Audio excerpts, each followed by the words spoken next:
Ayan guys, nalipat na natin yung ating mga halaman.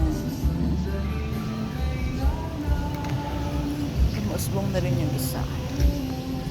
Ang ating welcome plant, nakalagay na siya sa kanyang maayos na lagayan. Nilagay natin siya sa kahoy na nara na hindi na nagagamit. So, napakinabangan pa rin siya. Ayan.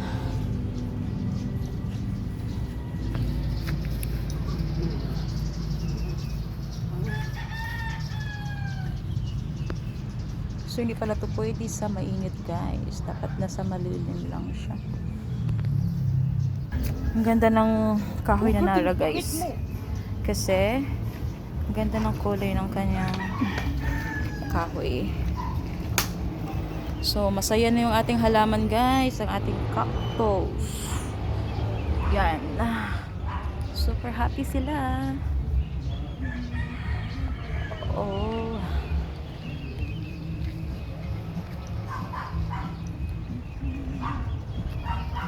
Mayroon din tayo dito guys na mga tanglad. Ayan. Ang ating tanglad guys. Ang ating saluyot. Ayan. Iba yung kulay niya. Nag-yellowish siya. Nag-yellow yung ating saluyot. Pero nilagyan na din ito ng gamot. Pero ganun pa din siya. So yung kahoy doon, yung nara doon, yan yung dalawang nara. Ayan. Yan yung pinasarahe. Kasi gawin natin na long table yung ating nakuhang kahoy na nara. Ayan. So, meron din tayong papaya.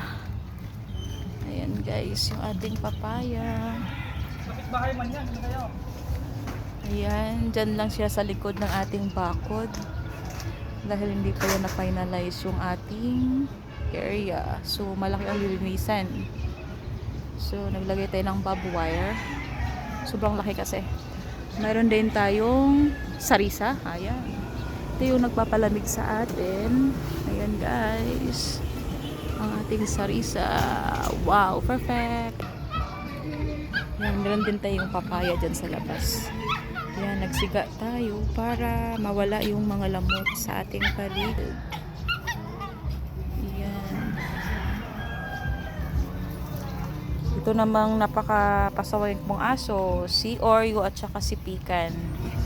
Yan, naglalambingan sila guys. Ganyan sila maglambing-lambing na dalawa. Sige. Yung amoy ni Oreo at saka ni Pican ay magkaparihan na rin. Oreo! Oreo! Si hi. Hi. Hi ka muna. Oh, yan naman si Dora, ang mag-asawang walang anak. Char lang. Hi Dora. Say hi. Hoy, Oreo no. Ito si Bogart na malaki ang mukha. Ayan guys. Sa itara yung mukha niya. Sige nga, hi. Hi Bogart. Hi Oreo Pangs. Ayan guys. So, ito yung ating mga halaman. Super happy na nila. Yung ating bayabas.